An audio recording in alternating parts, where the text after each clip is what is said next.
Welcome to the Assembly of Silence Radio Hour.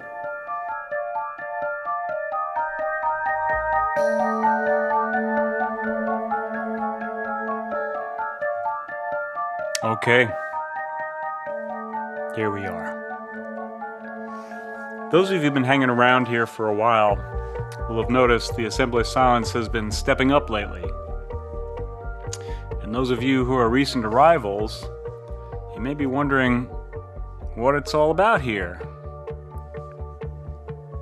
The Assembly of Silence started really just because my friend Judah and I had these really interesting conversations that we thought were so much fun that we would offer them to the world. Just on a lark. And over the course of time, we've had a number of guests, and recently we've had some guests who are a bit more well-known. Quite a bit more well-known. And so that's attracted a number of new listeners. So I'm going to continue to try to recruit guests that people find interesting because, let's face it, more well-known guests mean more of an audience. But I still want to leave open the door to people who no one knows. So I'm going to try and strike a balance with that. And I'm also going to put it out there that if you or someone you know would like to be on the show, or if you think that there's someone that I should know of who should be on the show, I hope you'll contact me. silentassembly@protonmail.com. The door is relatively open. As long as it's an interesting conversation, I really don't care who it is.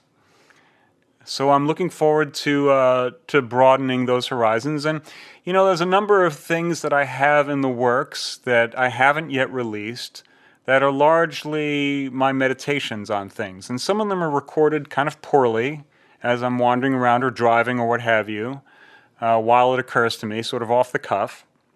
I've released a few shows like that in the past. But I think what I'm going to do is I'm going to take some of those and just put them on Patreon and Substack for those who subscribe. Because some of them are quite long, and because it's just me talking, it seems like releasing that sometime soon wouldn't make a lot of sense, because I'd kind of like to keep the momentum going. And, you know, while I imagine some of you are listening because you're curious as to what I think about things, when I'm interviewing people or having a conversation with them, I don't really think of that as a platform for whatever I think. I think of conversation as being something where you're exploring a topic with someone. And, you know, some of your perspective gets wound into that, but you're not going to sort of draw the overall picture of what you see happening, because then you'd be, dominating the field in the conversation, which is not really a conversation. So for those of you who are interested in a more flushed out version of how I'm seeing things, or the development of how I'm seeing things, then that will be available. And, you know, maybe occasionally, such as in this instance today, I'll release something short. I have a few pithy things that will give you a flavor of the kind of thing I'm talking about. It might be nice to have a few short episodes, because it seems like a lot of people just listen to the shortest episode they can find. So I'm going to release some of these shorter things as a way of giving you a sense of what might be behind the paywall eventually. For a long time, I've been kind of going back and forth about whether this is a good idea to be doing, whether I should continue doing, whether it's a waste of time, what have you. And I've been recently, of course, really happy to hear that some people find this worthwhile. I've gotten some really nice comments from people lately, and that's been helpful. I'm not doing this for the attention, but on the other hand, I'm not doing it to be obscure either. I think there's got to be some relevance to what you're doing, and if you're going to put something out there, getting a little bit of feedback is really helpful. One of the things I've been wondering about since I started this thing is what exactly the Assembly of Silence is about. Because obviously, we don't just sit here in silence. We're talking about stuff. So, you know, part of the inspiration for the name was the idea that people who are not often speaking would have a voice. So those who are silent in general in society, who don't have a platform, would have an opportunity to have their say.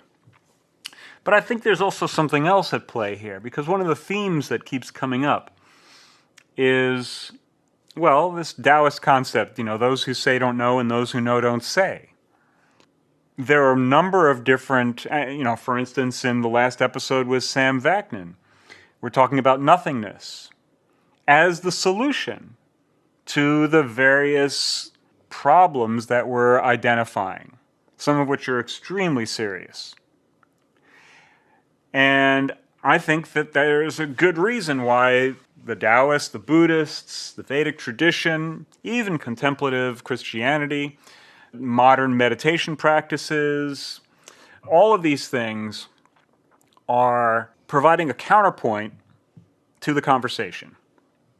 And so it has to be said that really fundamentally you can't have silence without all this noise. And the thing that maybe distinguishes this approach is that most talk radio has no mention of the silence. That the idea of all of this activity to understand, all of the noise should be balanced with silence. Maybe that's really what characterizes this approach. Now, of course, not everyone who I'm talking to shares this perspective, but many of the people that I resonate with the most, we do all basically have this understanding that fundamentally the place to be is nowhere, doing nothing. But none of that would be possible if we weren't somewhere doing something. And so with that enigma, and this is of course a beautiful illustration of the conjugal incommensurate relationships that I'm so fond of. These, I would say, elemental oppositions that we're all wrestling with all the time, and which cause a lot of difficulty in the realm of comprehension, and in particularly issues around knowledge and meaning, because we have this sense, and it's a reasonable point of view, that there has to be a consistency to an argument. And so when you're confronted with a contradiction, it's difficult to keep things appearing rational. It's difficult to have the sense that it's going to make sense. But if we can identify that at the core are elemental contradictions that cannot be resolved, well, for instance, let's take this. You cannot have silence without noise. Now, that statement could be taken a number of different ways. You can't have silence while there's any noise present in a pure sense at any given instant. But if there never were any noise, then there would be no meaning to silence. So you have to have the understanding of the noise.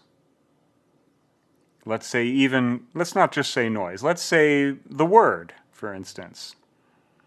The thought. Because in contemplative practice, we're talking about the activity within the mind, which may or may not be words.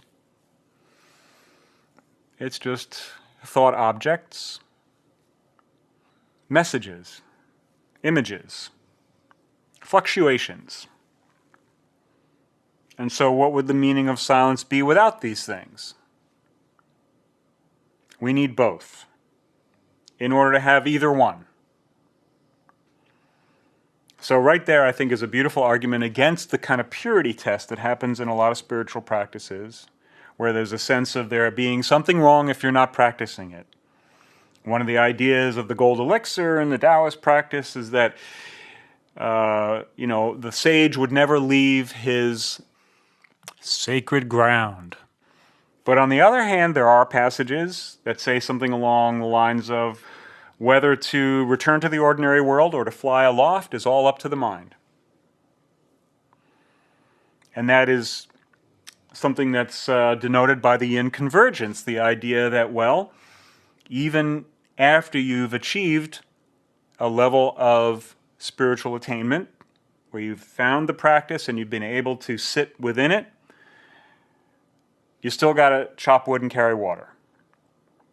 So, before enlightenment, after enlightenment, or never mind the word enlightenment, that's too much to put on this whole thing.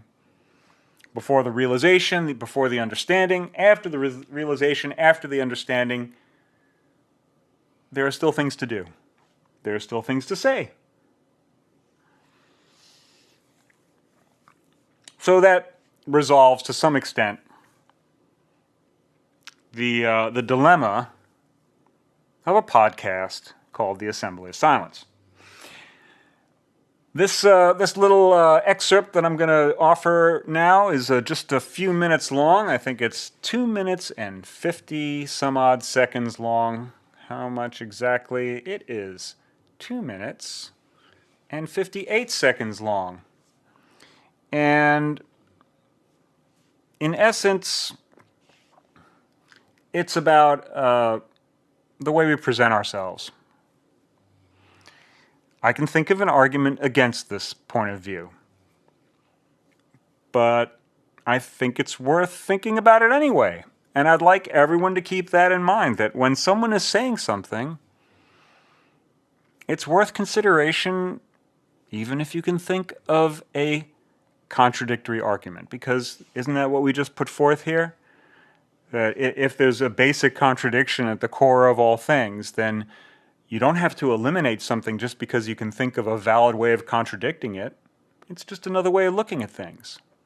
So with all of that, I offer you the following pithy extra from the Assembly of Silence. If you'd like to support these efforts and have in the future, I don't have anything up there just yet. There might be a couple of things that are behind the paywall, but not much. But I think what I'm going to do is I'm going to take some of these longer meditations, monologue type of things, and I'll put them up on Patreon and on Substack. So we got patreon.com/TAIJIREALITY, TAIJIREALITY. And we've got TAIJIREALITY, the same TAIJIREALITY.substack.com. Both of those are places where you can sign up, support the effort here. And if you just want to be notified of the activities that are happening here on a more kind of complete level, because I've got a number of different channels. It's not just the Assembly of Silence. There's a few different things happening. So if you just want to be notified and you don't want to send any money, you can sign up for a free email messages lists. You'll get emails from me on Substack, TAIJIREALITY.substack.com. I think that pretty much covers everything. I hope you find this interesting. Here we go with whatever it was I was thinking about on December 30th, 2020. Exterior attributes. We all try to pretty it up to some extent. I mean, after all, any self-respecting person is going to put at least some effort to trying to keep a presentation that's acceptable. But in a world that focuses on presentation at the expense of the substance of things, we see that there's a terrible cost that comes from the amount of energy wasted trying to make shit look like it's something. And we could say that for each of us, to the degree that we're successful at pulling off whatever the presentation is, that's the extent to which the interior, the actual being, is masked. And we might say that that is fundamentally the root of schizoid. Because there's a schism between the presentation and the isness. And if what we think we are differs so much from what it is that we're putting out there, and the amount of energy that it takes for us to prop up the ever-collapsing facade, well, then that energy can't go towards things that are of real value.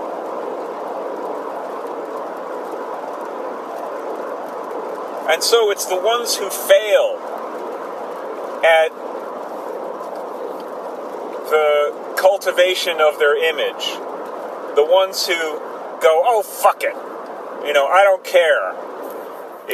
You put the thing on, and it's like, yeah, I thought it was going to look fabulous, but it doesn't look so great, but fuck it. I'm going with it anyway. It's like a token of my half-hearted effort to try to make it look good.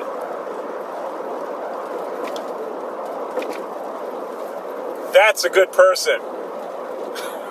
Those are the people you want to spend time with. The ones who really look like they've got it all together, avoid them like the plague.